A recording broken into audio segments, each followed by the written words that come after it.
Hi Year 6 and welcome to our first reading session via home learning.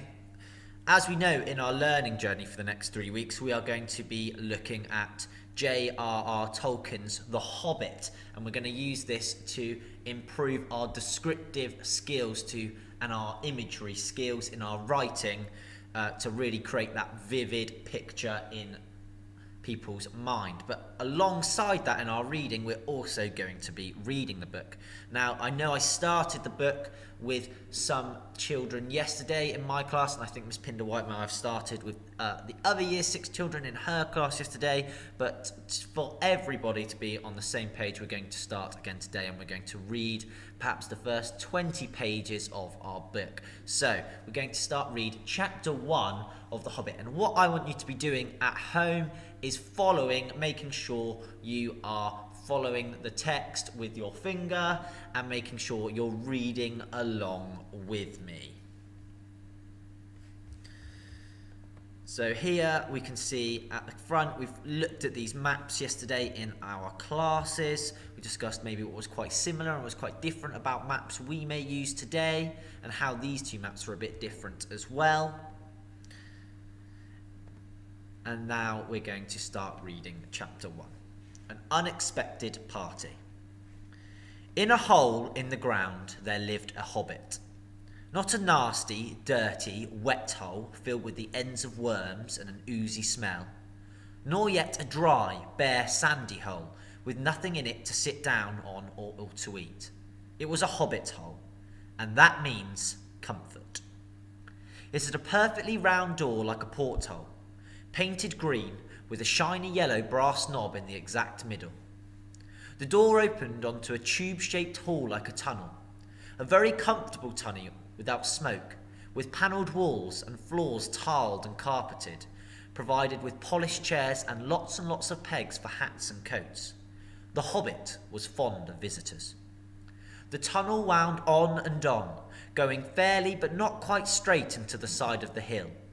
The hill, as all the people for many miles round called it, and many little doors were opened out of it, first on one side and then on another. No going upstairs for the Hobbit. Bedrooms, bathrooms, cellars, pantries, lots of those, wardrobes, he had a whole room devoted to clothes, kitchens, dining rooms, all were on the same floor, and indeed on the same passage. The best rooms were all on the left-hand side, that's going in, for those were the only ones to have windows, deep-set round windows looking over his garden and meadows beyond sloping down to the river. The Hobbit was a very well-to-do hobbit, and his name was Baggins. The Bagginses had lived in the neighbourhood of the hill for time out of mind, and people considered them very respectable, not only because most of them were rich, but also because they never had any adventures or did anything unexpected. You could tell what a Baggins would say on any question without the bother of asking him. This is a story of how a Baggins had an adventure and found himself doing and saying things altogether unexpected. He may have lost the neighbours' respect, but he gained, well, you will see whether he gained anything in the end. The mother of our particular hobbit, well, what is a hobbit? I suppose hobbits need some description nowadays, since they've become rare and shy of the big people, as they call us. They are, or were, a little people, about half our height and smaller than the bearded dwarves. Hobbits have no beards. There is little or no magic about them, except the ordinary everyday sort, which helps them to disappear quietly and quickly when large stupid folk like you or me come blundering along, making a noise like elephants which they can hear a mile off. They are inclined to be fat in the stomach. They dress in bright colours, chiefly green and yellow. Wear no shoes, because their feet grow natural leathery soles, and thick warm brown hair like the stuff on their heads, which is curly. Have long clever brown fingers, good-natured faces, and laugh deep fruity laughs, especially after dinner, which they have twice a day when they can get it. Now you know enough to go on with. As I was saying, the mother of this hobbit, of Bilbo Baggins that is, was the famous Belladonna Took, one of the 3 remarkable daughters of the old Took, head of the hobbits, who lived across the water, the small river that ran at the foot of the hill. It was often said, in other families, that long ago one of the Took ancestors must have taken a fairy wife. That was of course absurd, but certainly there was still something not entirely Hobbit-like about them, and once in a while members of the Took clan would go and have adventures. They discreetly disappeared, and the family hushed it up, but the fact remained that the Tooks were not as respectable as the Bagginses, though they were undoubtedly richer.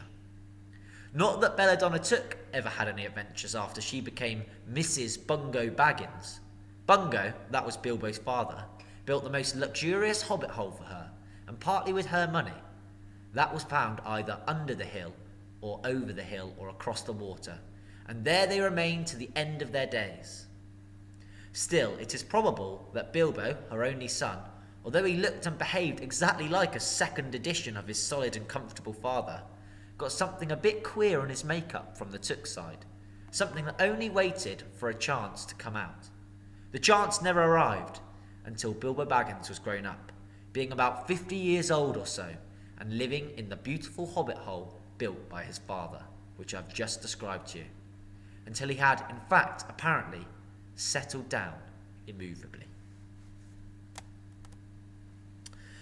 By some curious chance one morning, long ago, in the quiet of the world, when there was less noise and more green, and the hobbits were still numerous and prosperous, and Bilbo Baggins was standing at his door after breakfast, smoking an enormous long wooden pipe that reached nearly down to his woolly toes, neatly brushed, Gandalf came by. Gandalf? If you have heard only a quarter of what I have heard about him, and I have heard only very little of all that there is to hear, you would be prepared for any sort of remarkable tale. Tales and adventures sprouted up all over the place wherever he went, in the most extraordinary fashion. He had not been down that way under the hill for ages and ages, not since his friend the old Took died. In fact, and the hobbits had almost forgotten what he looked like. He had been away over the hill and across the water on business of his own since they were all small hobbit boys and hobbit girls. All that the unsuspecting Bilbo saw that morning was an old man with a staff. He had a tall pointed blue hat, a long grey cloak, a silver scarf over which his long white beard hung down below his waist, and immense black boots. "Good morning," said Bilbo, and he meant it. The sun was shining, and the grass was very green, but Gandalf looked at him from under long bushy eyebrows that stuck out further than the brim of his shady hat. "What do you mean?" he said. "Do you wish me a good morning, or mean that it is a good morning whether I want it or not, or that you feel this morning, or you feel good this morning, or that it is a morning to be good on?" "All of them at once," said Bilbo, "and a very fine morning for a pipe of tobacco out of the doors, into the bargain. If you have a pipe about you, sit down and have a fill of mine. There's no hurry, we have all the day before us." Then Bilbo sat down on a seat by the door, crossed his legs, and blew out a beautiful grey ring of smoke that sailed up into the air without breaking and floated away over the hill. "Very pretty," said Gandalf, "but I have no time to blow smoke rings this morning. I'm looking for someone to share in an adventure that I'm arranging, and it's very difficult to find anyone." "I should think so in these parts." "We are plain quiet folk and have no use for adventures. Nasty, disturbing, uncomfortable things. Make you late for dinner.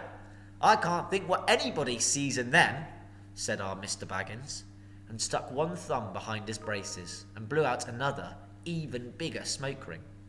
Then he took out his morning letters and began to read, pretending to take no notice of the old man. He had decided that he was not quite his sort and wanted him to go away, but the old man did not move. He stood leaning on his stick and gazing at the hobbit without saying anything, till Bilbo got quite uncomfortable and even a little cross.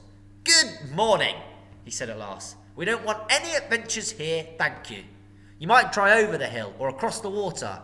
By this, he meant that the conversation was ended. "What a lot of things you do use good morning for," said Gandalf. "Now you mean that you want to get rid of me, and that it won't be good till I move off." "Oh, not at all, dear sir. Let me see, I don't think I know your name." Yes, my dear sir, and I do know your name, Mr. Bilbo Baggins, and you do know my name, that you don't remember that I belong to it. I am Gandalf, and Gandalf means me. To think that I should have lived to be Good Morning by Belladonna Took's son, as if I was selling buttons at the door. Gandalf? Gandalf? Good gracious me! Not the wandering wizard that gave old Took a pair of magic diamond studs that fastened themselves and never came undone till ordered. Not the fellow who used to tell such wonderful tales at parties about dragons and goblins and giants and the rescue of princesses and an unexpected luck of widows' sons. Not the man that used to make such particularly excellent fireworks. I remember those. Old Took used to have them on Midsummer's Eve. Splendid! They used to go up like great lilies and snapdragons and laburnums of fire and hang in the twilight all evening.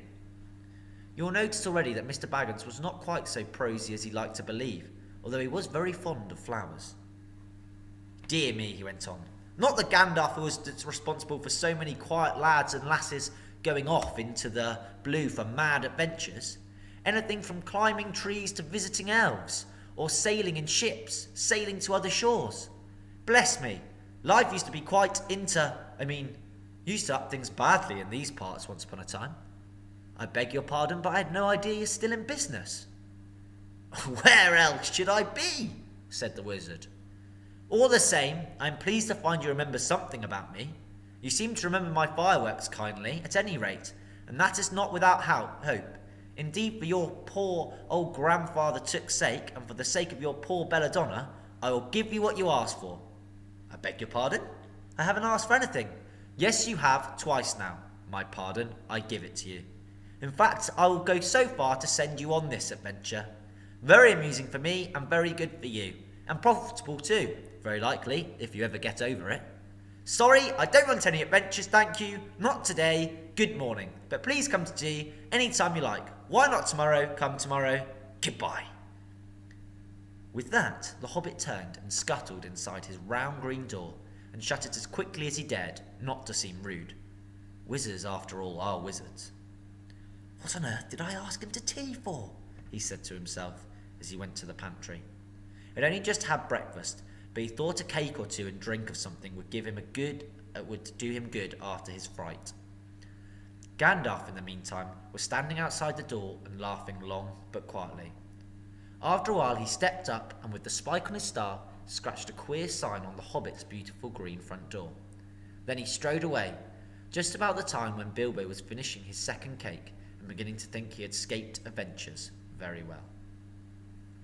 Okay, we're going to stop there today and we're going to continue reading tomorrow. Obviously, in the book we've just read about our main characters, so Bilbo and Gandalf, and it's introduced our characters and sort of their personalities and who they are. And yesterday, in our learning journey, we sort of had a look about what kind of character we thought Bilbo might be. And tomorrow we're going to continue reading chapter 1 and we might get to the end.